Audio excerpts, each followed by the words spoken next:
ընդհանուր վիրաբույժները մարդիկ են, ովքեր պետք է որ ավելի մեծ քանակությամբ մարդկանց կարողանան օգտակար լինել։ Շո ես քիրուրգ եմ դառնում, էս ինչ կայֆ է։ Բժիշկը եւ վստահությունը ամենակարևոր արժեքներն են այս համակարգի մեջ։ Հիտլերին զարոդշում խեղդել էլ, թեորիական։ Այստեղ կախված է մի քանի խնդրից։ Իրաստված հիմա արտաշատի հիվանդանոցում սրտի տամպոնադա ինչ պետք է անեն։ Դնել են մեքենա ճանապարհին Երևան։ Մենք անում ենք գործողություն, որը պետք է օգնի մարդուն վերաիմաստավորել իր ապրելակերպը։ Բժշկական համալսարանում մեջ չէր խոսվում, որ թարխունի լիմոնադ վտանգավոր է առողջությանը։ Բուժառուները այս կամ այն պատճառով լապարասկոպիայից հրաժարվում են։ Այդ քո աշկով չտենա շփես։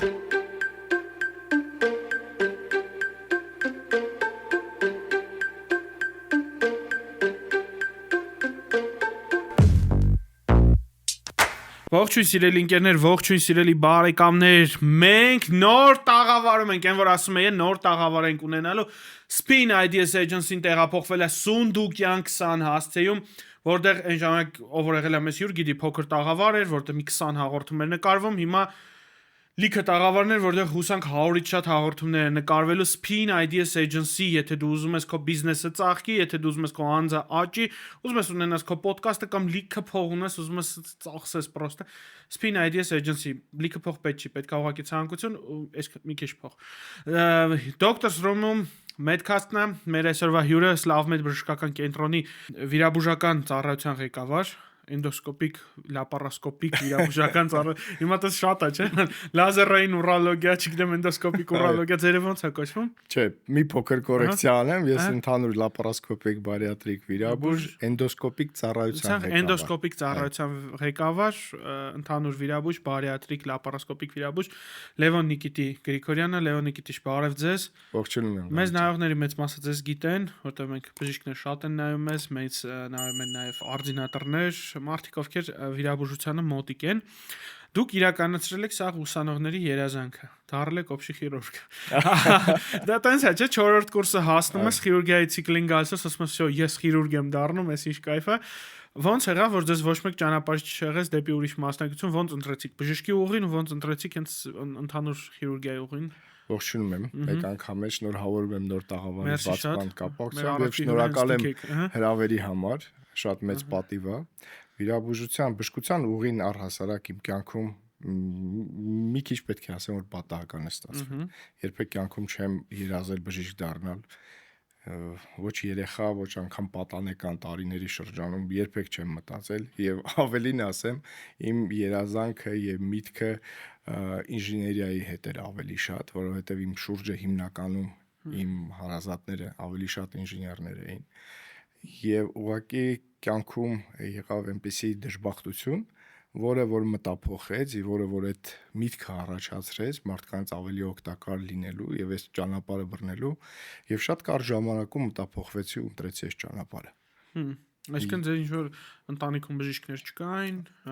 Ոչ միայն ընտանիքում, ազգում, ոչ մայրական, ոչ հայրական կողմից, որևէ մեկը բժշկությամբ չի զբաղվել, մոտիկ չի էլ գտնվել, ցավոք սրտի երևի թե, բայց իմ ճանապարհը այսպես ստացվեց, ի ուրախություն ինձ։ Այդ առումով մենք նման ենք, որովհետև մենք իրար կհասկանանք, թե ինչքան դժվար է, որ դու բժշկի ընտանիքից չես ու ընտրում ես այս ճանապարհը, որովհետև ստեղ համ դու ինքնուրույն սայթակում ես, համ ինքնուրույն վեր ես կենում, ինքնուրույն սայթակում, ինչև ընտրությունը։ Այո, վստահ դա այդպես։ Իսկ ընդհանուր վիրաբուժություն մասնագիտությունը ո՞նց։ Դե, ասենց ասեմ, այդ ժամանակ երևի թե իմ համար բժշկությունը միայն վիրաբուժությունն էր որպես այդպիսին, որովհետև դեպքը, որը տեղի էր ունեցել, այդ դժբախտությունը, որը տեղի էր ունեցել, խնդիր էր, որը վիրաբուժական լուծում պետք է ունենար, եւ վիրաբուժական լուծումը կամ հիվանդությունը միգուցե այնպեսին էր, որում վիրաբուժական լուծումը չհաջողեց եւ երևի թե հենց այդ էր պատճառը, որ ես որոշեցի, որ պետք է վիրաբույժ դառնամ եւ իմ պատկերացմամբ եւ այն ժամանակ եւ որոշ առումով նաեւ հիմա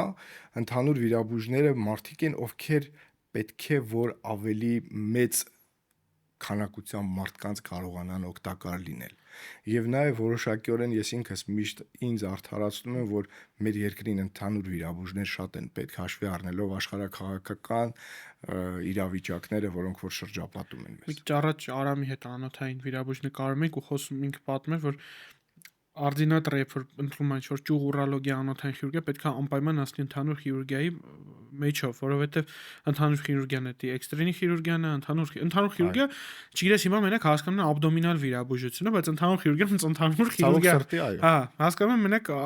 բայց ընդհանուր խիրուրգիան ինքը ընդհանուր խիրուրգիա, որ ոտից մինչև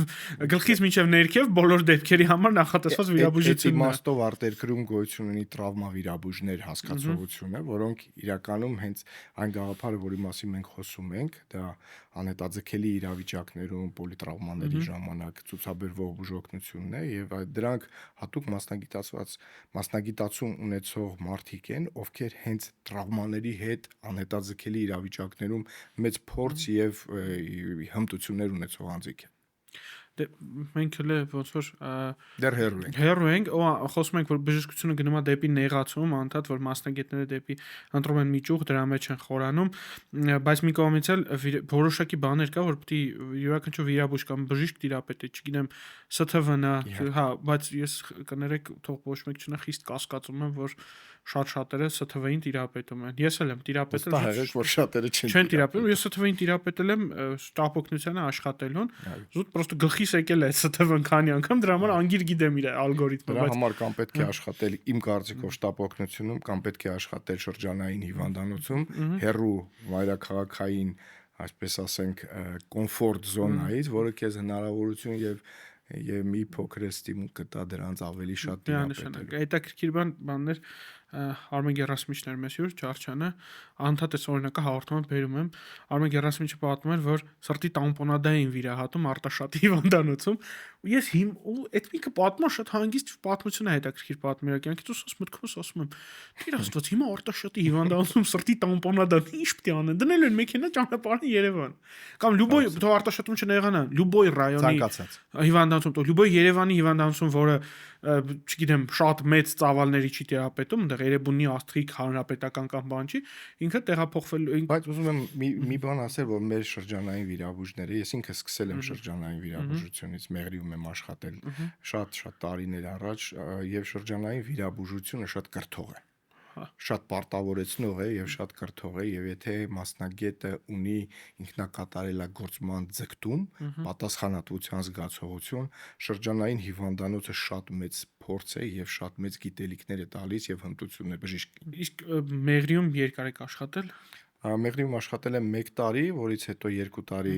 բանակում եմ ծառայել էլի Մեղրիում, զուգահեռ իհարկե քաղաքացիական հիվանդանոցում հնարավորություն ունեի օգնել նաև քաղաքացիական ազգաբնակչությանը մեր, որից հետո նոր տեղափոխվել եմ արդեն։ Դուք մարդիկ համ որ աշխատում եք Հայաստանի ամենա չեմ չափազան էլիտար կենտրոններից մեկում երկու ներկայությամբ ու աշխատել եք մարզային հիվանդանոցում։ Որն է տարբերությունը բժշկի համար պացիենտի համար շատ բարձրավորն է տարբերությունը։ Բժշկի համար որն է տարբերությունը։ Իմ կարծիքով դա ուղղակի կենտրոնի հնարավորություններն են։ Խորին համոզմամբ, եթե բժիշկը ունի նորից պետք է կրկնվեմ, պատասխանատվության զգացողություն եւ ինքնակատարելագործման ձգտում, աշխատել Մեղրիի հիվանդանոցում, Վանաձորում, թե Երևանում, պետք է նույնը լինի, բայց իհարկե հիվանդանոցային պայմանները դրանք տարբեր են։ Եվ իհարկե որոշակի իմաստով նաև ազգաբնակչության քանակության պայմանավորված բուժառուների սպეციფიկ բուժառուների հոսքն է փոփոխվում։ Բնականաբար շրջանային հիվանդանոցում շրջան, որի բնակչությունը 10,000 է, եւ քաղաք, որի բնակչությունը 1 միլիոն է,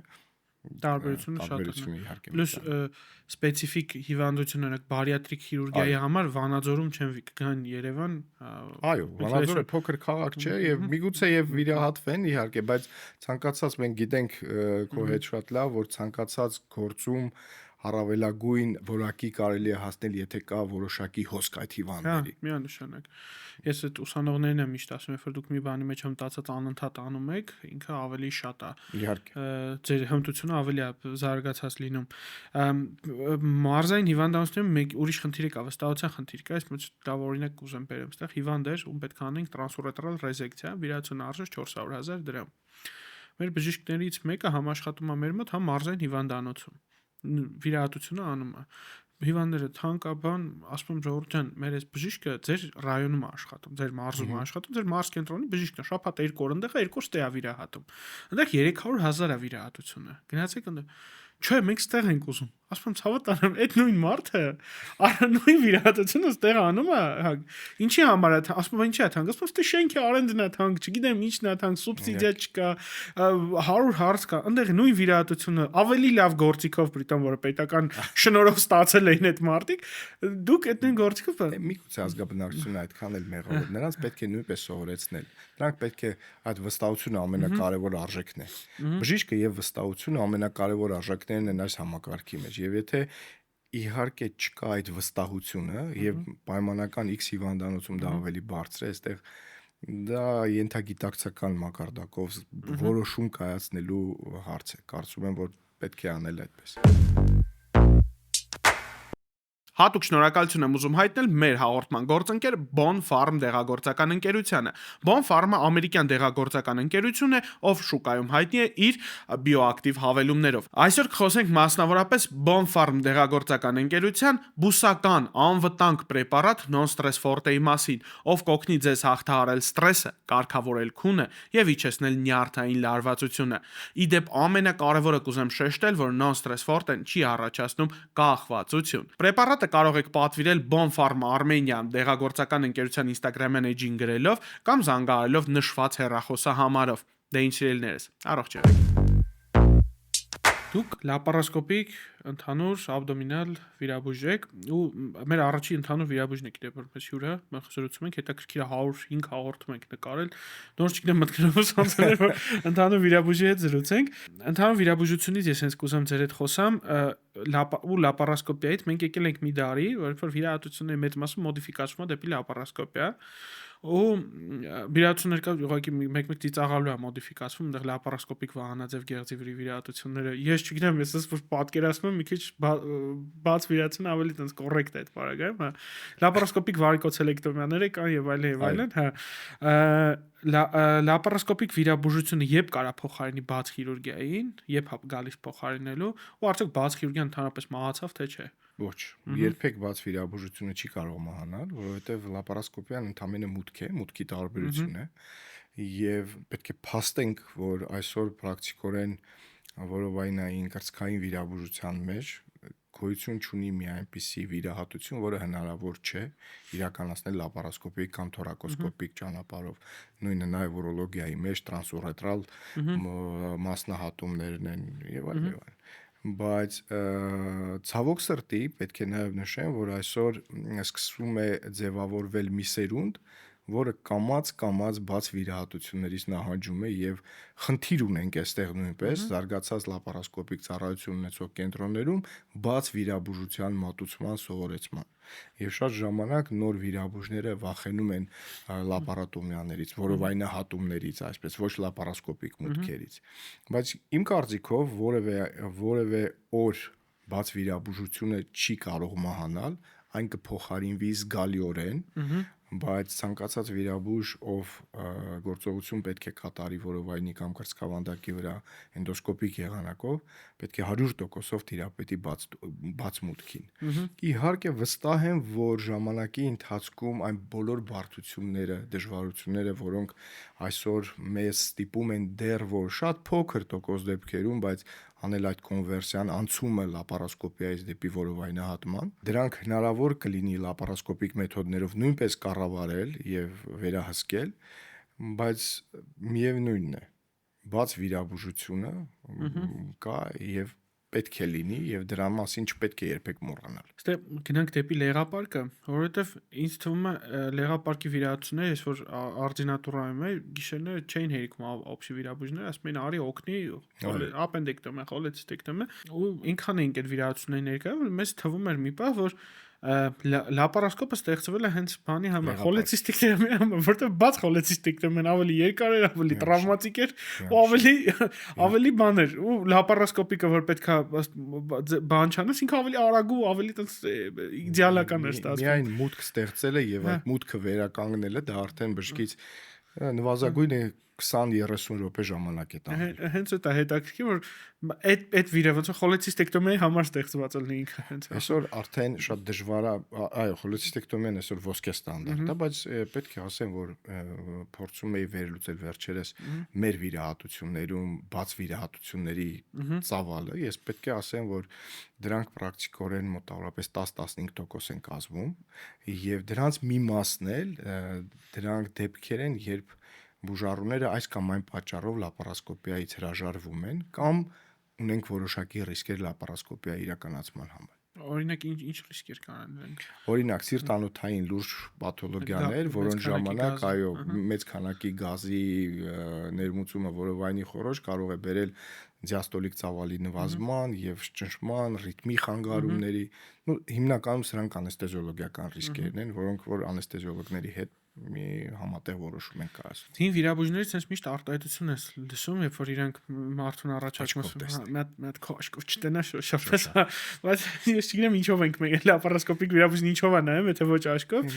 այստեղ ոնց կարելի է պատասխանել, այստեղ շատ հստակ է, իրականում այս հարցն էլ արդեն ոնց որ թե երկրորդ պլան է գնում, որովհետև ես շատ լավ հիշում եմ 13-14 թվականներին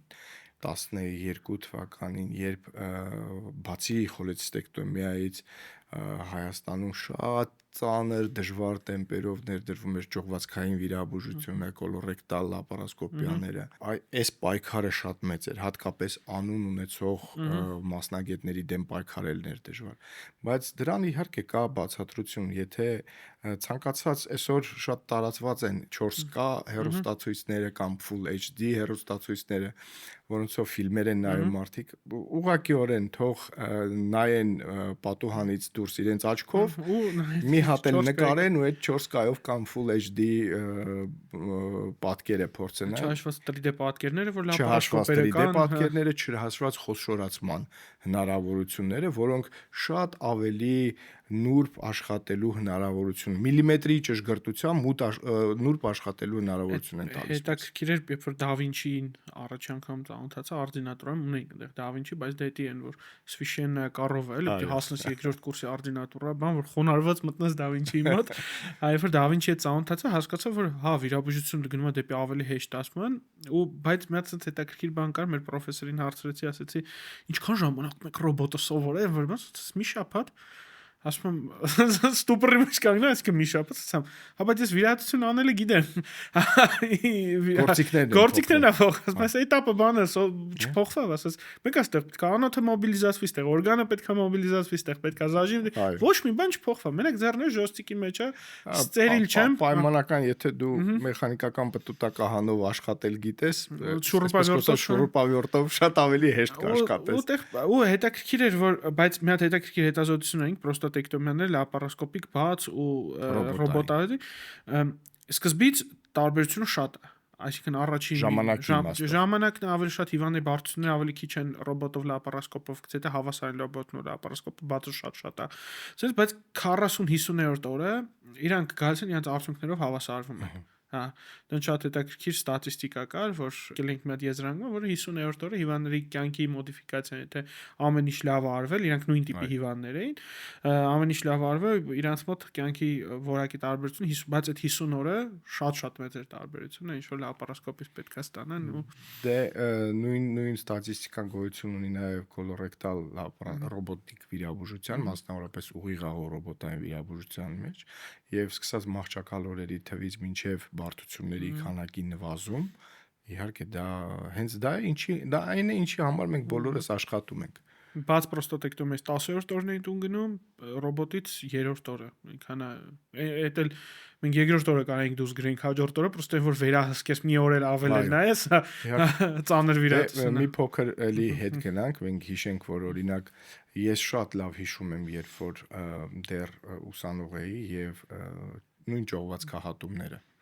որոնք կատարվում էին բաց եղանակով, կարծես թե մեծ վերքային մակերես չկար էլի, հա, բայց այդ հիվանդները երևի թե 10 օր կուզիկացած, այս լարված, ստորակետի դիրքով, ցավերի մեջ, որովայնը բռնած քայլում։ Այսօր ուղղակիորեն Արդեն երեկոյան պացիենտը տուն է Այն գնում։ որ հանգստության համար ինքը պրոստը առավոտն է գնում, հա, ես Այո, հայկական մենտալիտետը հաշվի առնելով, այո, շատ ժամանակ հենց այդպես էլ հիմա որ լսում եմ հիվանդները, որ ասում եմ, դե այս վիրահատությունից ասում եմ երրորդ օրը տուն կգնաք, երրորդ օրը ասում եմ, հա դե երրորդ ինչ տարբերություն, ստեղ ես պարկում, թե տան մահճակալն ինձ թվում է ավելի հարմար է, քան մեր մոտին է, այդ շատ է փոխվում։ Դուք բարիատրիկ խիրուրգիան, դու առաջ վիրաբույժն եք ճանաչում, որ զբաղվում եք բարիատրիկ վիրաբուժությամբ, բարիատրիկ վիրաբուժությունը մոդա է, բարիատրիկ վիրաբուժությունը ես շատ ժամանակ անվանում եմ փրկության վիրաբուժություն, իմ նման չէ, բայց ինձ ցույց առավոտ շատ մարդկանց մոտ, հա, որովհետև բարիատրիկ խիրուրգիան ինքը հեսա խոսակել իր դրական կողմերի մասին, ինչ է բարիատրիկ վիրաբուժությունը, մի հատ ասես պրիմիտիվ հասարակ ձևով այսօր մենք արդեն չենք կոչում միայն բարիատրիկ վիրաբուժում, բարիատրիկ եթե փորձենք այտենց բառացիորեն դա բանանենք, թարգմանենք, դա ճարպակալման վերաբերող ճարպակալման դեմ ուղղված վիրաբուժությունն է, բայց այսօր մենք խոսում ենք առավելապես բարիատրիկ եւ մետաբոլիկ վիրաբուժության մասին, որովհետեւ ճարպակալումը եւ օրգանիզմում ընթացող մետաբոլիկ նյութափոխանակային խանգարումները դրանք փոխկապակցված են եւ այլևս ապացուցված է դրանց կապը միմյանց հետ։ Եվ այսօր այո, բարիատրիկ մետաբոլիկ վիրաբուժությունը իրականում շատ համաձայն եմ ձեր հետ, դա կյանքեր փրկող, ոչ թե գեղեցկացնող, ուղղակիորեն գեղեցկացնող, այլ կյանքեր փրկող եւ առողջություն պարգևող վիրահատություն։ Այդ վիրաբուժությունը հիմնականում գեղեցկության համար չեն գնում։ Մարդիկ են գնում, ովքեր ունեն սկիզբը այդպես էր թերևս, երբ որ առաջին բանը մարդը ինչ տեսնում է, դա տեսքի փոփոխությունն է եւ երկարատև այդ թվում իմ գոլեգաների քարոզի հետևանքով եւ ավելի պոպուլարիզացիայի հետևանքով այս վիրահատությունների եւ ճարպակալման մասին խոսելու արդյունքում մենք ունենք, որ մարդիկ գիտակցել են, որ ճարպակալումը զուտ արտաքին տեսքի խնդիր չէ, այլ հիվանդություն, որի դեմ պետք է ճիշտ այնպես պայքարել, ինչպես սուր ապենդիցիտի կամ պրոստատի ուռուցքի կամ, չգիտեմ, երիկամաքարային հիվանդության, լեղաքարային հիվանդության դեմ։ Այս պատճառով այո, բարիատրիկ վիրաբուժությունը այսօր շատ մեծ քայլերով առաջ է։ Ինչ տեսակներ ունենք մենք բարիատրիկ խիրուրգիայի, այսինքն ինչ վիրահատության, մենք խոսում ենք ընդհանուր մի հատ բանի մասին, կոնկրետ ինչ երկու խումբ ենք տարբերում վիրահատությունների։ Դա առաջին խումբը դա ռեստրիկտիվ կամ ծավալը զուտ նվազեցնող վիրահատություններն են, դա բոլորիս այդ հայտնի սլիվ մասնահատումն է կամ ստամոքսի երկայնակի մասնահատումն է, որի էությունը կայանում է նրան, որ մենք ստամոքսից ձևավորում ենք մի փոքրիկ աղիքանման օրգան ենք թողնում, հեռացնում ենք մոտ 80%-ը, եւ այդ փոքրիկ աղիքանման օրգանը զգալիորեն նվազեցնում է ընդունվող սննդի ծավալը։ Առաջին շրջանում այդ ծավալը կարող է լինել մոտավորապես 50 մլ կարգի։ Երկրորդ խումբ վիրահատությունները դրանք շունտավորող կամ կոմբինացված ավելի շուտ վիրահատություններ, որոնք ունեն ինչպես ռեստրիկտիվ կամ փոքրացնող կոմպոնենտ, այնպես էլ հիպաբսորբցիոն կոմպոնենտ։ Այսինքն սրանք վիրահատություններ, որոնց ժամանակ մենք գործողություն ենք իրականացնում նաև հիմնականում բարակ աղու համակարգի վրա եւ կարճացնում ենք այն մարսողական սեգմենտը, որտեղ պետք է մարսվի եւ յուրացվի սնունդը։ Այսինքն պայմանական վերցնենք, որ աղու երկարությունը կարող է լինել 6 մետր, բարակ աղու։ Կան վիրահատություններ, որոնց ժամանակ մենք անջատում ենք 2 մետր, կան վիրահատություններ, որոնց ժամանակ մենք թողնում ենք 2.5-3 մետր, միևնույն ժամանակ իհարկե փոքրացնում ենք նաև ստամոքսի ծավալը։ Սրանք կոչվում են շունտավորող վիրահատություններ։ Իսկ սնունդը արագ անցնի, չհասցնի ռեաբսորբվել, հասնի հաստաղի ու դուրս գա։ Այո։ Սննդի մի մասը։ Բարիատրիկ խիրուրգիայի կողքեր շատ միֆեր կան։ Օրինակ ես ունեմ հիվանդներ, որ ունեն երկրորդ աստիճան, երրորդ աստիճան ճարպակալում, այնց շատ լուրջ մետաբոլիկ խնդիրներ, դիաբետ եւ այլն, ասում են քո լուծումը, մանավանդ որ խնդիրներ ունեն, ասում եմ քո լուծումը բարիատրիկ խիրուրգիան է։ Իրանք շատ դժվար են գնում բարիատրիկ խիրուրգիայի, այսինքն դու քարոզն անում ես, ձեր հեռախոսահամարն են փոխանցում, ասում եմ մոտեցեք, լսեք, տեսեք ձեզ ինչ են ասում, ինչա լինելու, որովհետև քո խնդրի լուծումն է տա լինելու, որովհետև քո մետաբոլիկ համախտանշը արդեն քո սեռական բանին է խփել, արդեն քո ռեպրոդուկտիվ սիստեմին է խփել, արդեն քո ու մնացած երևույթներին ու մարդիկ գնում են կողքից ինչ ասես լսում են, էդի մեկա մեծանալու է ահա Այդ նորմալ է։ Հա Այդ նորմալ է, այդ ճիշտ այն նույն պատմությունն է, որ ձեռքով շոշափեն։ Հա դեռ դու ուտելու ես ու հետ տաս Այո։ մի ամիս պետքա պատրաստվես վիրահատության ուզում եմ այդ Մենք ունենք ազգային մի վատ սովորություն։ Մենք բոլորս վարչապետ ենք, մենք բոլորս տիեզերագնաց ու բարիատրիկ խիրուրգ բարիատրիկ խիրուրգ ենք, ուրոլոգ ենք։ Այս ցավոք սրտի ես հուսամ, որ սրա դեմ կստացվի պայքարել, կարծում եմ, որ պրոգրեսը ամեն դեպքում կա։ միանշանակ Եվ ոնց ասում են, ով փնտրում է, նա գտնում է։ Այն ճիշտ այն ժամանակ, երբ մարդը գիտակցեց իր խնդիրը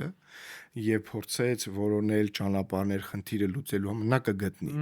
Եվ ես միշտ ասում եմ, բազմաթիվ հիվանդներ, բազմաթիվ խորհրդատվություններ, որոնց ժամանակ ես զգում եմ, որ բուժառուն պատրաստ չէ։ Իսկ ես սովորություն ունեմ երբեք վարդագույն ակնոցներ չհագցնել եւ խոսում եմ ինչպես դրական, միգուցե մի քիչ ավելի շատ նաեւ բացասական կողմերի, հիվանդի սեփական պատասխանատվության վերաբերյալ, բայց ճիշտ այն ժամանակ, երբ բուժառուն հասկացավ, որ ինքը պետք է փնտրի միջոց խնդիրը լուծելու համար, նա կգտնի այդ միջոցը։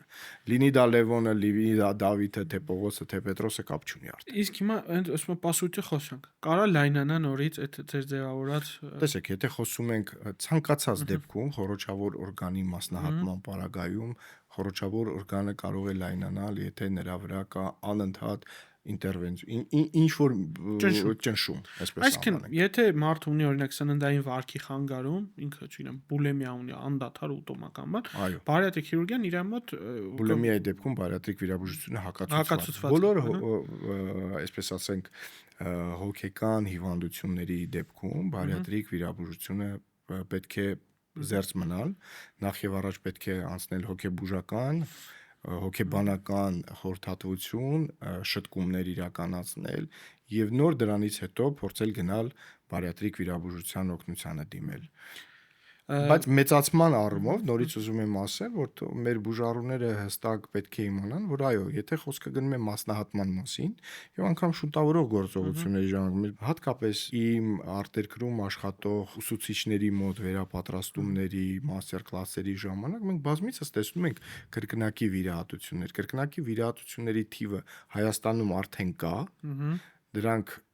իհարկե կշատանան առաջնային վիրահատությունների թվի աճմանը զուգընթաց, բայց մենք բազմաթիվ անգամ տեսնում ենք, որ եւ շունտավորող եւ ռեստրիկտիվ գործողություններից հետո կան այդ կրկնությունները, դրանից հեռու չես փախնի եւ կա ստատիստիկ տվյալ, որ օրինակ լիվգաստրեկտոմիայից երկայնակի մասնահատումից հետո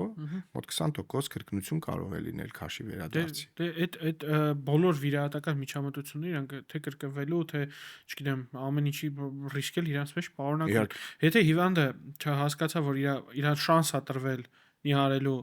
ու գնաց շանս է տրվել, հա, ռեալ շանս է տրվել, ես մարդը ունի ավել քաշ, երկար տարիներ պայքարում է այդ ավել քաշի դեմ, կարող մի օր ես էլ դուխավորվեմ անցնեմ բարիատրիկ խիրուրգիայի, բայց եթե քեզի շանս է տրվել, որ դու ունես շանս, որ դու կարաս սովը ճնշես, դու կարաս հագենաս քիչ սննդով ու դու այդ վիճակը պահես, դու պետք է շանսից օգտվես, ինձ թվում է, որ ասում է պապոլնի պրոգրամի, էլի Այստեղ ռեստարտի հնարավորություն։ Հա, ինչ որ նոր կետ է տրված քեզ, որից դու կարաս սկսես։ Երկրորդը ասում են պետք է մի ամիս պատրաստվել վիրահատությանը, ասում են պետք է սնունդդ փոխես մի ամսվա ընթացքում եւ այլն։ Այս շատ լավ հարց է ու նախապատրաստումը շատ անհատական է։ Բնականաբար կան ռիսկի խմբի հիվանդներ, մենք ունեցել եմ ես իմ պրակտիկայում, ում մեկ ամիս չէ ավելի երկար ենք նախապատրաստել, կան հիվանդներ, որոնք կարիք ունեն հոգեբանական նախապատրաստման, որոնց համար պայմանական ընդունելի չէ, որ իրենք պետք է խմեն ջուրը փոքր կումերով եւ իրենք ամբողջ կյանքում մեծ գավաթ միանգամից ջուր են խմել կամ կես լիտր կամ 1 լիտր։ Ես նույնպես կես լիտր ջուր եմ խմում։ Սա իրագործելի չէ վիրահատությունից հետո եւ ավելին վտանգավոր է։ Այսինքն սա պետք է ելնել նրանից, թե ինչպիսին է պացիենտի նախավիրահատական իրավիճակը։ Բոլոր այն դեպքերում, երբ ունենք շաքարային դիաբետ, ունենք արտահայտված լյարդի ճարպային դիստրոֆիաներ, բնականաբար մոտավորապես 3-4 շաբաթ հատուկ սննդակարգի պահպանումը, որը հնարավորություն է տալիս նաև հետ վիրահատական շրջանում շատ ավելի հանգիստ անցնել այդ ստրեսային իրավիճակը, բավականին օգտակար է լինում։ Հեչ լինում այդ մի ամիս հետ մարդիկ այդ սննդակարգը պահեն, հետո ասեն ես սկսել եմ ինքնուրույն արել, ինձ բարիատրիկան էլ պետք չի։ Դա նույնպես հաղթանակ է։ Արդյունքում մենք պետք է ֆիքսենք, որ մենք չենք պայքարում Որ ուժառույն վիրահատենք, վիրահատելու համար, այլ նրա կյանքը փոխելու համար։ Որովհետև եթե ինքը մի ամիս կարողացավ իր լայֆսթայլը փոխի, երկրորդ, երրորդ, հինգերորդ ու 12-րդ ենք փոխվի ու շատ քիչ իրականում ցավով պետք է նշեմ, որ եզակի կարող են լինել։ Հիմա փորձում եմ վերհիշել այդպիսի դեպքեր, բայց անգամ մարդիկ, ովքեր որ ունենում են հաջողում են այդ մեկ ամսվա մեջ եւ հետաձգում են պայմանականորեն նորից հետ են գալիս հիմնականում իհարկե հիմնականում հետ են գալիս իսկ ասում են գաստրիկ վիրահատությունից հետո նույնպես քաշը հետ գալը նույնպես կախված է թե մարդին ոնց կպահի վիրահատությունից հետո նորից մենք անում ենք գործողություն, որը պետք է օգնի մարդուն վերաիմաստավորել իր ապրելակերպը ես միշտ այսպես եմ բացատրում գործողությունը անելուց հետո գործողությունը բռնում է ձեր ձեռքը եւ դուք անցնում եք ճանապարհ ով կուղի կշտկի այդ ճանապարհը դուք գործողությանը թե գործողությունը ձեզ մենք ունենանք վիրահատությունը այդ իմաստով պրոգրես ունենք իհարկե մոտ 45 րոպեից 1 ժամ լուրջ այո իսկ պատկերացնում 4-5 ժամանոց վիրահատությունից խոսքը վաղուց դա այդպես չի ես արդեն պացիենտի հարցեր եմ տալիս այն ինչ արժի հա իհարկե բոլոր հարցերը այստեղ ենք դրա համար այն էլ պետք է ասեմ որ այդ տևողությունը պայմանավորված է նաև նրանով որ կոնկրետ ին վիրահատությունը որոշակի սպეციფիկա ունի եւ մենք Հայաստանում ամեն դեպքում եկել ենք այն եզրահանգման որ բացի այն որ մենք օգտագործում ենք բարձրակարգ կարող եւ հատող ապարատներ այնուամենայնիվ մեկ անգամ եւս այդ կարի եւ հատման գիծը կարվում է ձեռքով ամրացվում է այդ կարը այո եւ դա իհարկե մեր վերլուծությունները ցույց են տալիս որ դա չասենք 0, բայց պրակտիկորեն 0-ի հասցնում վաղ հետվիրահատական բարդությունների հավանականություն։ Իսկ լապարասկոպիկ մեթոդով նույնպես վիրահատությունը, թե ինչ որ խոսում ենք լապարասկոպիայի մասին ենք խոսում։ Բացարձակապես լապարասկոպիայի մասին ենք խոսում։ Հասկացա։ Թութու ոնց որ ասում են, դեռ չենք ունեցել դեպք, երբ որ անհրաժեշտություն է առաջացել, այսպես ասած, կոնվերսիայի լապարասկոպիայի դեպի։ Այդ աշխարհամենավատ ես մի անգամ դրան առնչվել, այդ աշխարհի ամենալարված ու վատ բանն է, որ երբ որ կոենդոսկոպիկ վիրահատությունը վերածվում է արդեն ամեն ինչը փոխվում է այդտեղ, էլի, ամեն ինչը, հա, այդ օրվա ամեն ինչը փոխվում է, աստոստա դրան չառնչվենք կյանքում, հա Որտომ լավ է իմ հիվանդը չէ ասում հետաքրքիր է բարիատրիկ քիրուրգիան լավ պոպուլարացնում է որ հայտնի մարդիկ են էլի իրաց բարիատրիկ քիրուրգիայի զբաղվում իրանք պոպուլարիզատոր են դառնում դիաբետի ռեմիսիան ինչքան է այստեղ բավականին մեծ եթե խոսում ենք մասնահատումների մասին այստեղ մի քիչ ավելի քիչ է իհարկե համեմատական պետք է անցկացնենք բայց շունտավորող գործողությունները իրենք հենց թիրախային են մետաբոլիկ խանգարումների համար եւ մենք ունենք բազմաթիվ նմանատիպ դեպքեր, երբ անգամ ինսուլինի կիրառման երկրորդ տիպի դիաբետի մասին ենք խոսում։ Միանգամից ֆիքսենք, անգամ ինսուլինի դժվար առաջի տիպը լի ու չաղելնի։ Շատ այո, բան է։ Թե օրալ, թե ինյեկցիոն դեղաձևերի կիրառման պարագայում բուժառուի մոտ շաքարի մակարդակը 18-20-ից հնարավոր չէր լինում իջնել եւ արդեն շունտավորող գործողությունից հետո ուղղակի 3 ամիս հետո արդեն նա որևէ շաքարի դեղ չէր օգտագործում։ Այսինքն լրիվ կոմպենսացում է։ Կարելի ասել որոշակի ձևով մենք հասել ենք դիաբետի բուժմանը, էլի։ Օզեմպիկն ու որոշակի ձևով, այո։ Դուք որպես մարդ, որ մետաբոլիկ համախտանիշ չի աշխատում է GLP-1 ագոնիստներից մի քիչ խոսանք, ճիշտ է, էնդոկրին հեղափոխական դեղեր են դրանք, իրականում։ Այս տարի Նոբելյանի երևի կառաջադրվեն վերջապես այդ 3 հոգին, ովքեր զբաղվեցին այս հարցով, հա։ Բայց ուզում եմ ասել, իհարկե արդեն մենք ունենք տարբեր սերնդների այդ պրեպարատները եւ իրենք թերևս մինչեւ այսօր ստեղծված դեղորայքներից ամենաէֆեկտիվն են ճարպակալման դեմ պայքարի հարցում, եթե խոսում ենք այդ ճարպակալման շաքարային դիաբետի հետ կապված, բայց իհարկե սա նույնպես պետք է ֆիքսենք, որ եթե չի ուղեկցվում ապրելակերպի փոփոխությամբ, իսկ իրենք բավականին թանկարժեք դեղորայքներ են եւ ոչ միշտ է որ իրենք աշխատում են եւ այնպես չի, որ իրենք առանց բարդությունների են եւ այնպես էլ չի, որ իրենք բոլորին կարելի է կիրառել բոլորի մոտ, բայց իհարկե հեղափոխական դեղեր են եւ այսօր բարիատրիկ վիրաբույժները նույնպես բավականին հաճախ մենք խոսում ենք զուգորդումների մասին, հատկապես այն դեպքերում, երբ ունենք կրկնություններ իրավիճակների, որը մեկ անգամ եւս շանս է տալիս բուժառուին վերաիմաստավորել իր ապրելակերպը, ապրելու ձևը եւ միգուցե գտնել այն ճանապարհը, որը հնարավորություն կտա խուսափել կրկնակի կամ եռակի վիրահատություններից, այո։ Հա, GLP-1-ի օզեմպիկներ հետո Մունջարոն, Վեգովին, այո, բոլոր որ եկան։ Հիմա կոմբինացված պրեպարատներ արդեն կան, բայց նորից կան արդեն հետազոտություններ, որոնք համեմատում են բարիատրիկ վիրաբուժությունը եւ այս դեղորայքների կիրառությունը, իհարկե բարիատրիկան հաղթելու է։ Դե այստեղ չենք էլ փորձում բան անենք, բայց Ստալինյան нет человека нет проблем վիճակներ էլ լրիվ, ամեն ինչը։ Բայց իրենք բավականին արդյունավետ դեղամիջոցներ։ Հենց էտա որ ճարպակալումը, երբ որ մարդկությունը ընկալեց ճարպակալումը որպես հիվանդություն, ախր մենք հիմա ապրում ենք մի դարաշրջանում, երբ որ սովից ավելի քիչ մարդ է ապրում, շատ մահանում, մենք քան ճարպակալումից, մենք որովհետեւ էվոլյուցիոն մարդը միշտ սոված լինի։ Էվոլյուցիոն մարդը պետք է միշտ ակտիվ։ Միշտ ակտիվ, խնդրող, մեզ էվոլյուցիա թե հանենք վերջի 200 տարի, մարդիկ միշտ սոված են եղել։ Վերջին 100 տարի, 100 տարին էլ վերջի 100 տարին հանենք, մարդիկ միշտ սոված են եղել։ Այսինքն մարդը պետք է ինչ աներ, դաշտ ուներ, պետքա ցաներ, պոմիդորը քաղեր, տաներ, սպասեր, լվանը, արամ հետ էինք խոսում էլի, Խաչատրյանը որ ասում եմ, առաջ ուտելիքը, խաշը հասարակ մեր հայկական խաշը։ Մեկը պետքա խանձեր, մյուսը ջուրը երրացներ, մյուսը գարնիրը սարքեր։ Տևական ժամանակ, 15 ժամ պետքա եփել։ Այդ ընթացքում էլ չէին ուտում խմող։ Այդ ընթացքում էլ չէին ուտում խմող։ Խորովածն էլ այդտեղ չէր։ Այդտեղ չէր ելնում, բայց հիմա զանգեցին ուտելիքը բեցի մա սուպերմարկետում մաքրած կարտոշկա։ Այսինքն մենք հասել ենք մի իրավիճակի, երբ որ հասարակ գործողությունը կարտոշկեն մաքրելու ու երբ որ նյարելու փորձը հիմա իմ մոտ դրական գնում է, երբ որ սկսեցի ինքնուրույն ուտելիք սարքել, ես սկսեցի ջանք գործադրել այդ ուտելիքի վրա, ես սկսեցի իրան գնահատել, այսինքն ես իջնում էի խանութ,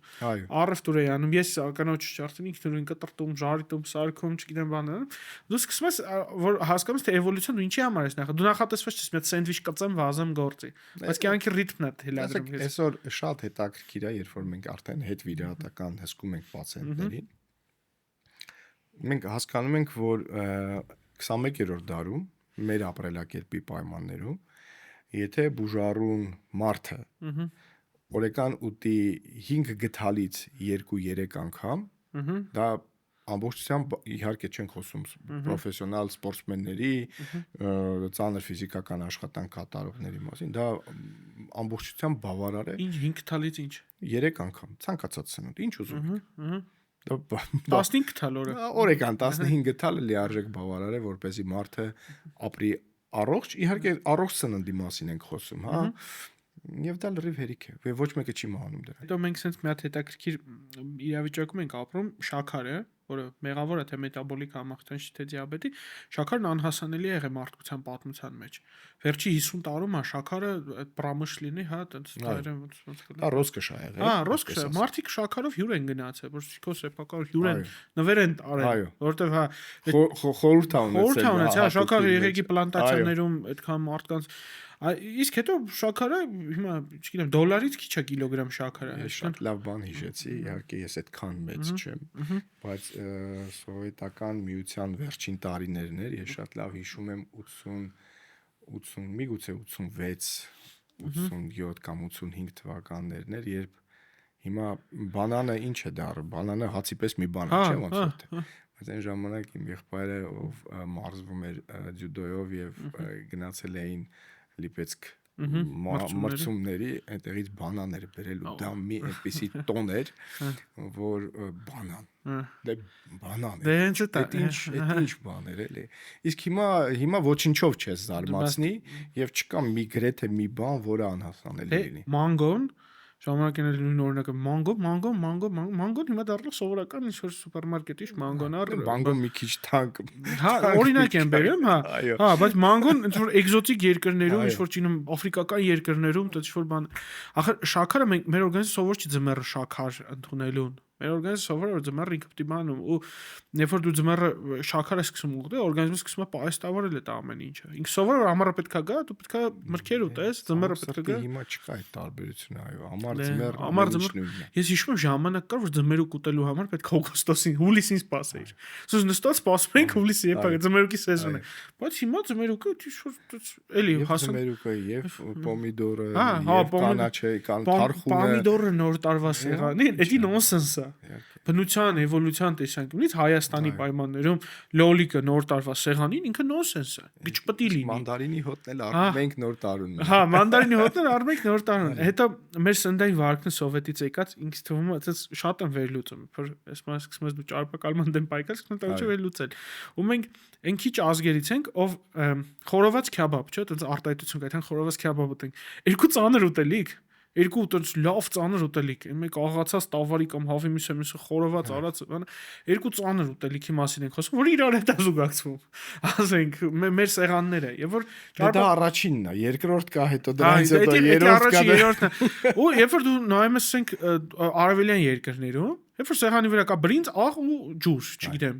ասես հալավ սրան, հետո նայում ես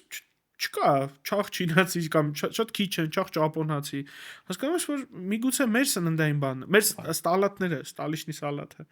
երշիկ ձում մայոնեզ վարունգ կարտոֆելիկ սալատ չի ինքը պալնացեննի գարաշի ուտելիք է հա սխալ չեմ ասում հա չէ դա իրական մեր սովորություններն են ծնում մեր հիվանդությունները դա այդպես է ու սկսած այն բանից որ վստահ եմ եւ քեզ եւ ինձ մեր տատերն ու պապերը մեր ծնողները կեր թե չէ գլխիդ կլցնեն հացով կեր որ կշտանես փրթի մեջ մայր տակնել մի հատ մակրի հացով հա ափսեների մեծությունը մի հատ էլ դա բավկաներ հավելյալ սնունդ մի հատ էլ հետո դեսերտ չուտենք այդ ամեն ինչը այդ էլ է հետաքրքիր օրինակ իտալացիները կամ մնացած եվրոպական երկրներում տաք ուտելիքը սեղանին չեն դնում ընդհանուր այսինքն գազի մոտից լցնում են ափսեների մեջ ու բաժանում են ոչ թե անես կերար մի աման հետո մի հատ սենց հետո հետո մի հատ լես այդ պոստսովետական երկրներում ամենահետաքրքիր սնիկերսի ֆենոմենի օրինակն են բերում երբ որ մենք ոչ մի բան չէին տեսել դե ես 93 թվին եմ տվել չեմ տեսել դուք ավել բան կե չկար ու միանգամից հետո ամեն ինչ կար կոլա կար պեպսի ու ոչ մեկ չէր գրում պեպսի ոնց որ վտանգավոր է առողջությանը կամ կոլայի վրա ես ասեմ որ մինչ սնիկերսը արդեն լավ ժամանակներն էր մինչև այդ կային շատ ավելի անորակ շատ ավելի վատ շոկոլադներ եւ միգուցե կհիշեք այդ զուկոներ, մուկոներ, այդ սոկերը, բաները, որոնք Վայլդբերիսով պատվիրել են։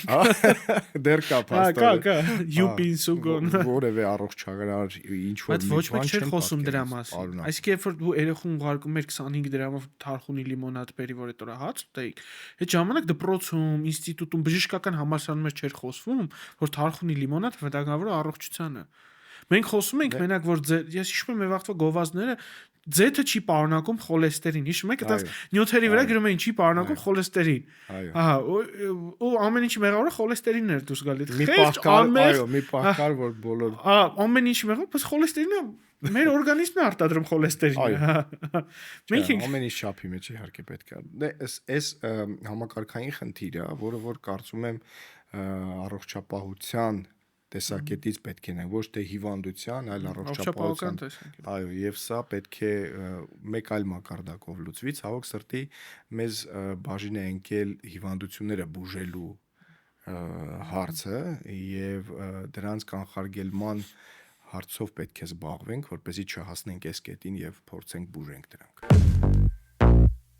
Մեր հաղորդման գործընկերն է բժշկական գենետիկայի եւ առողջության առաջնային պահպանման կենտրոնը։ Բժշկական գենետիկայի կենտրոնը Աբովյան 34/3 հասցեում գտնվող բոլորդ էլ գիտեք, ու գիտեք այնտեղ կարելի է հանձնել գենետիկական անալիզներ մասնավորապես պարբերական հիվանդության հետ կապված։ Սակայն քչերը գիտեն կամ զարմանում են մեկ-մեկ, որ բժշկական գենետիկայի կենտրոնում կարելի է հանձնել անալիզների ամբողջ սպեկտրը, սկսած արյան ընդհանուր քննությունից վերջացրած բարդ NGS պանելներով կապված հղիության, օնկոլոգիական հիվանդությունների, ռևմատոլոգիական հիվանդությունների, սիրտանոթային հիվանդությունների եւ այլ տարբեր տեսակի պաթոլոգիաների համար։ Կարող եք հանձնել հորմոնալ տեստեր, կենսաքիմիական տեստեր, մանրեաբանական հզոր լաբորատորիա, PCR լաբորատորիա եւ շատ ծառայություններ, որ մատուցում է բժշկական գենետիկայի կենտրոնի պրոֆեսիոնալ, բարի ու շատ ընկերասեր թիմը։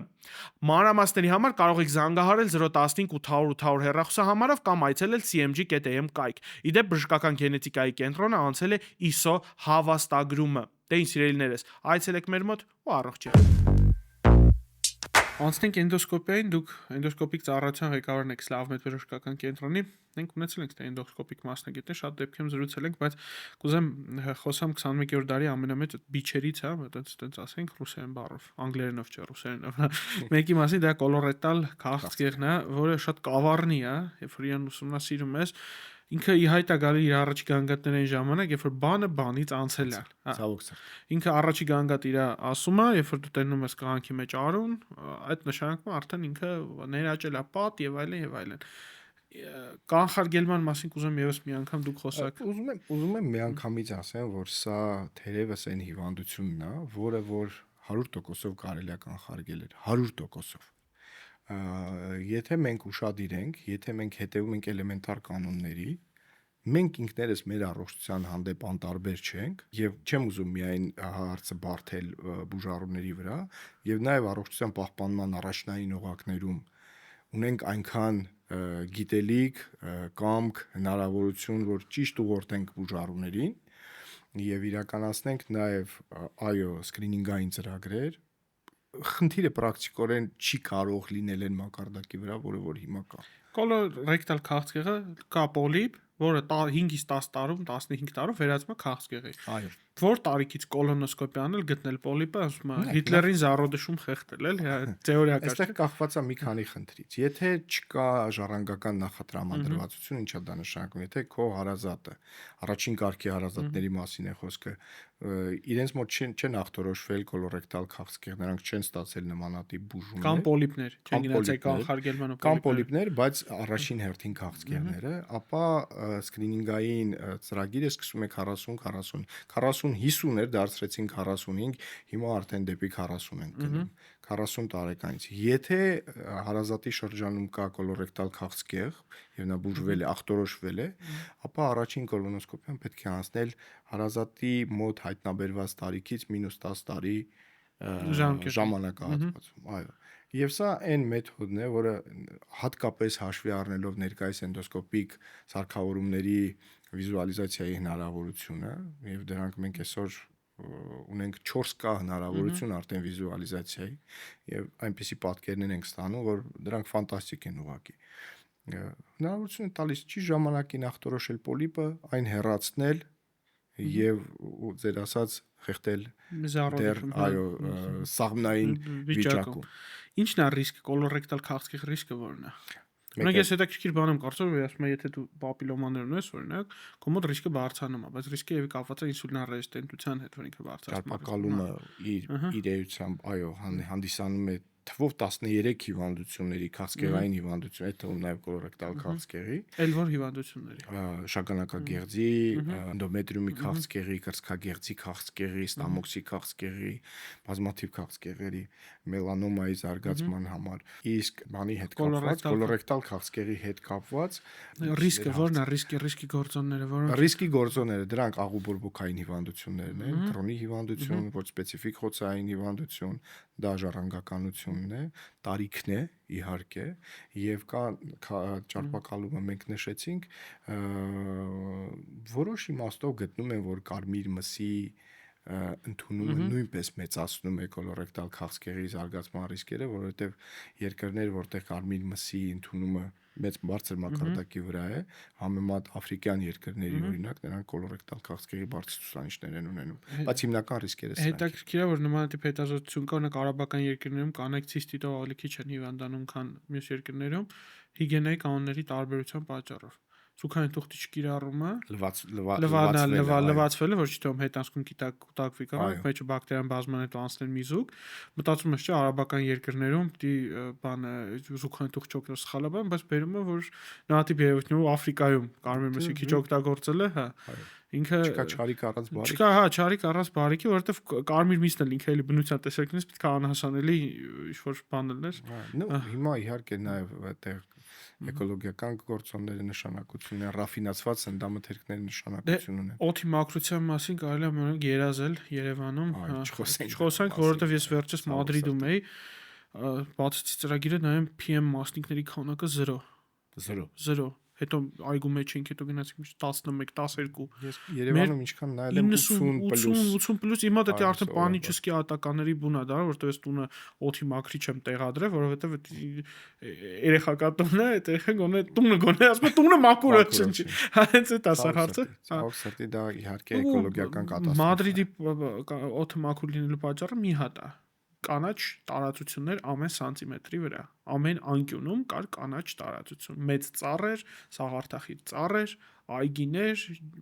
եւ հավանաբար ոչ ագրեսիվ շինարարություն ոչ այնպեսին ինչպեսին մեր Երևանում դե հա մեր ագրեսիվ շինարարություն որտեղ պահպանվում է կանոններ ես վերջերս ես իմացա որ շինարարական կանոնների խախտման համար ավելի քիչ տուգանք հասնում քան եթե ինքը այդ կանոնները պահպանելու համար քայլեր ձեռնարկի Իսկ եթե դու շինարարական ինչ-որ խախտում ես արել, ասենք հա 1 միլիոն տուգանք ես վճարում, եթե դի բանը այդ օրինակ շինը ծածկես, հա ինչ-որ կամ ֆիլտրներ դնես 10 միլիոն դրամ, մարդ ասում է, տուգանքը կմուծեմ։ Հո ես մենակ չեմ, ես օթը կեղտատում, բայց մենք հասկանում ենք, մենք կատաստրոֆա է։ Դե ամենքը իր պատասխանատվության բաժինը ունի եւ այդ տրամաբանությունը իհարկե շատ հայտարարակ է։ Լեոն Նիկիտիչ մեր վերջի հարցը որ մենք սիրում ենք տանք 3 գիրք որ խորհուրդ կտակ կարդալու մեր դիտողներին հա Ես պետք է խոստովանեմ որ թերևս մասնագիտական իմ գործունեությունը ուտում է իմ բոլոր հնարավորությունները գեղարվեստական գրքեր կարդալու բայց վիրաբուժությունից գիրք օրդենալ Ափայանի վիրաբուժության հետաքրքիր մեզ բժիշկներն է Ափայանի վիրաբուժության առաջի հատորը շատ հարգում եմ Ափոյանին իրականում եւ պետք է այստեղ բանկերցանամ երևի թե այն մեր վիրաբույժներից է ում աշխատանքը չեմ տեսել անձամբ ցավոք սրտի ներկա չեմ գտնվել բայց միշտ ցանկացել եմ ես իր մասին շատ մեծ լեգենդներ եմ լսել վիրահատարանում 1-2 մարդ կա այդպիսի մասնագետներ ակսակալներ այսպես ասեմ որոնց մոտ ես կուզենայի հայ մասնագետներից նկատի ունեմ կուզենայի եղած լինեի բայց ցավոք սրտի չեմ եղել գրքերից հիմա ինձ ավելի շատ հետաքրքրում են վավերագրական կյանքի պատմությունները եւ եթե փորձեմ ասեմ որոնք եմ վերջի շրջանում թերթել քիչ թե շատ կարդացել 3 գիրք կասեմ դա Անձնաուրի պատմությունն է Անձնաուրի երկրորդը դա իհարկե Նժդեհն է եւ երրորդը որը որ պետք է ասեմ դա իմ հետմահու հրապարակված գիրք է իմ քերու հուշերն են պատմություններն են ով ցավոք սրտի պատերազմի ժամանակ զոհվեց շատ իմ համար գոնե եւ շատ մարդկանց համար շատ հայրենասեր հայրենիքին եւ Հայաստան գաղափարին նվիրված մի մարդ Դավիթ Մաթեոսյան միգուցե լսել եք չեք լսել բայց ով իր գիտակցական եւ իմ գիտակցական կյանքի ողջ ընթացքում պայքարել է մեր երկրի բարօրության, խաղաղության, անկախության։ Ոնց է գրքի անունը։ Հենց այդպես Դավիթ Մաթեոսյան։ Իմ հուշերը, հա։ Այո։ Դե շատ հետաքրքիր է։ Եվ պետք է ասեմ, որ եթե գտնում եմ այդ ժամանակը, ավելի շատ այդ ժամանակը փորձում եմ նվիրել հենց նման գրքերի, նման փաստագրական ավելի վերլուծությունների, որովհետև չգիտեմ ձեր մոտ ոնց, բայց իմ մոտ չի ստացվում վերջին իրողություններից հետո հատկապես կենտրոնանալ ինչ որ գեղարվեստական, անգամ ֆիլմ դիտել շատ դժվար է։ Ես կամ ինձ փորձում եմ կորցնել մասնագիտական գրականության մեջ, կամ գնում եմ դեպի պատմության գիրկը։ Հետաքրքիր է, որ դու գրքեր ես կարդում գեղարվեստական, դասական դու հասկանում ես, որ նույն սխալները անդադ կրկնվում է։ Նույն սխալները, նույն ճառաճելի շատ եմ խոսում Ազիմովի ակադեմիան, երբ որ դու կարդում ես, ինչա կայսրությունը քանդվում, որտեղ կայսրությունը ստագնացիայի մեջ է։ Այո։ Ինչա հիմա մեր այս ստրոյը երկրագնդի վրա քանդվում, ամեն նոր դա մոռացված հինն է։ Ու նույն ստագնացիայի մեջ ենք, ինչ որ Ազիմովը 42 թվի իր գրքում էր նկարագրում, որ աշխարհը պետքա շարժվի։ Նույն եթե կարդում ենք Նժդեհի, այսպես ասենք, աֆորիզմները, խոսքերը, հա, չասենք աֆորիզմները, հասկանում ենք, որ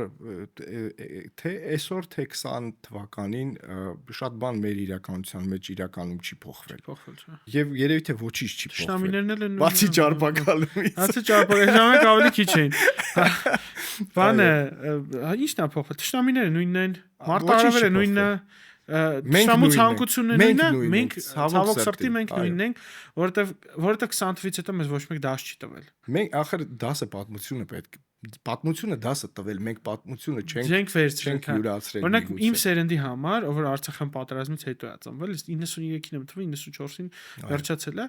2005 թվին, երբ որ ես անցնում եմ Արցախյան պատերազմի մասին, կամ 2006 թվին, 10-11 տարեկան հասակում ես անցնում եմ։ Իմ համար ինչ-որ հերրու անցյալում տեղի ունեցող դեպքեր էին, որոնց ես չի պատկերացնում, որ իրանց արձագանքը ես 30 տարեկանում տեսնելու եմ։ Այսինքն ինձ ոչ մեկ չէր ասում, որ այդ 3 էր։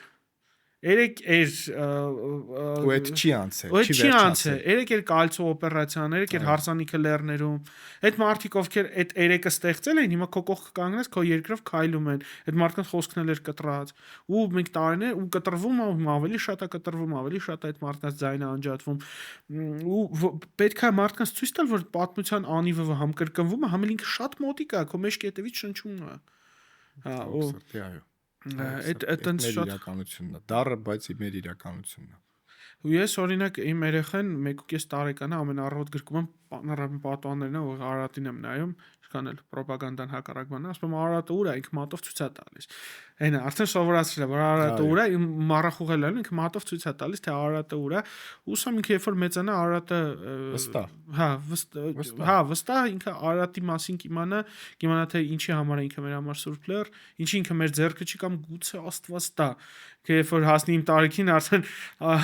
էդի լինի արդեն մեր հայկականը։ Մենք իհարկե հույսը Աստծուց երբեք կտրել չի կարելի, բայց ամենքս մեր տեղում, ոնց որ դուք ձեր տեղում փայլուն անում եք ձեր գործը, ես իմ տեղում պետք է անեմ իմ գործը, օպերատորները իրենց տեղ, ամենքս մեր գործը եթե անենք ճիշտ եւ լիարժեք, վաղվա օրը վստահ մենք հաջողելու ենք։ Եվ մենք պետքա ձևավորենք էլի անդրադառնամ էլի ասեմ Նժդեհին, որ մենք պետքա ձևավորենք այն ուժը, որը կծնի այդ իրավունքը։ Հենց այնպես մեզ ոչ մի տեղից չի տա։ Ես Ուկրաինայի պատերազմը ինձ համար շատ վառ օրինակ էր, մեր պատերազմից հետո սկսվեց, որ մտածում էր սաղ աշխարհը սա Ուկրաինան կպարտվի, պարտվելու է Ուկրաինան կամ չի պարտվելու, դա չի հարցը։ Ուկրաինային սկսեցին օգնել այն պահին, երբ որ ուկրաինացի ժողովուրդը ցույց տվեց, որ մենք պատրաստ ենք մեր հայրենիքը պաշտպանել։ Երբ ուկրաինացի յուրաքանչյուր երիտասարդ ծեր, կին, տղամարդ, փախան 40 միլիոնանոց երկրից 2 միլիոնը փախան, 38 միլիոնը մնաց, ձենքը վերցրեց ձեռքը, պայքարեց Իրանից 1000 անգամ ավելի հզոր թշնամու դեմ։ Ու աշխարհն ասեց, այս մարդիկ պատրաստ են կռվելու, եկեք մենք իրանց օգնենք։ Էլի հետաքրքիր է, այդտեղ էլի Նժդեի հաղորդության մեջ կա այսպեսի մի բան, ասում է՝ մի օգնիր երբեք մարդու, ով ինքը ոտքի ընկած մարդուն, ով ինքը ոտքի կանգնելու համար ճիգ չի գործադրում։ Այս շատ խորը իմաստ ունեցող եւ մենք այո մենք չգիտենք բարիատրիկ քիրուրգիայի օրինակով ենք էլի հենց դա բարիատրիկ քիրուրգիայի օրինակով դու մի վիրահատեն մարդուն որ պատրաստ չի հրաժարվի հիմա ես նորից հետ եմ գնում եւ ես այդ գաղափարախոսությունը ակամայից դնում եմ երբ որ խոսում եմ իմ բուժառուի հետ եթե դուք պատրաստ եք ձեզ օգնել մենք պատրաստ ենք ձեզ օգնել բայց ցավոք սրտի այն բոլոր մարդիկ ովքեր պատրաստ չեն նույն բարիատրիկ վիրաբուժության մասով իրենց օգնել անհաջողությունը պրակտիկորեն անխուսափելի է։ Այո։ Դե ինչ սիրելիներս, ավարտեցինք հերթական մեդքասթը Dr. Strom YouTube-յան ալիքի եթերում մեր հյուրը Լևոն Գրիգորյանն էր, ընդհանուր լապարասկոպիկ եւ բարիատրիկ վիրաբույժ, Սլավմեդ բժշկական կենտրոնի էնդոսկոպիկ ծառայության ղեկավար, հրաշք մարդ, հրաշք անձնավորություն, ում ժամանակին վստահել եմ իմ ամենահարազատ մարդկանցից մեկի կյանքը, դրա համար էլ ձեզ մեծ մերսի Լևոն Նիկիտիչ, Ես եմ շնորհակալ վստահության։ Ձեր աշխատանքը 1-2 անգամ վիրահատանում տենալուց, այն որ լանգել եմ ընկերներից մեկին, ասում եմ, սենց խնդիր կա ուզում եմ մեծ մարդուն ասում եմ դե մի էլ քննարկի դու շատ ճիշտ ընտրություն ես արել ասեցի ես մարդուն եմ ուզում ասեմ որ վիրահատություն անի Լևոն Նիկիտիչի Facebook-յան եւ Instagram-յան էջերին կարաք բաժանորդագրվեք սիրելի բժիշկներ կարաք կոնֆերանսներին մասնակցեք հուսամ նրանք ավելի շատ կլինեն ու աշխատենք բժշկական համակարգով իրար հետ աշխատենք եթե տեսնում եք հիվանդը մետաբոլիկ խնդիրներ ունի ես որ տեսնում եմ հիվանդը մետաբոլիկ խնդիրներ ունի ինքը պարտադիր պետք է ունենա բոլոր հնարավորությունները մարդը պետք է հասկանա որ այս հնարավորությունն է բուժվելու ու ընտրի բուժման իր տարբերակը լավ մնացեք առողջություն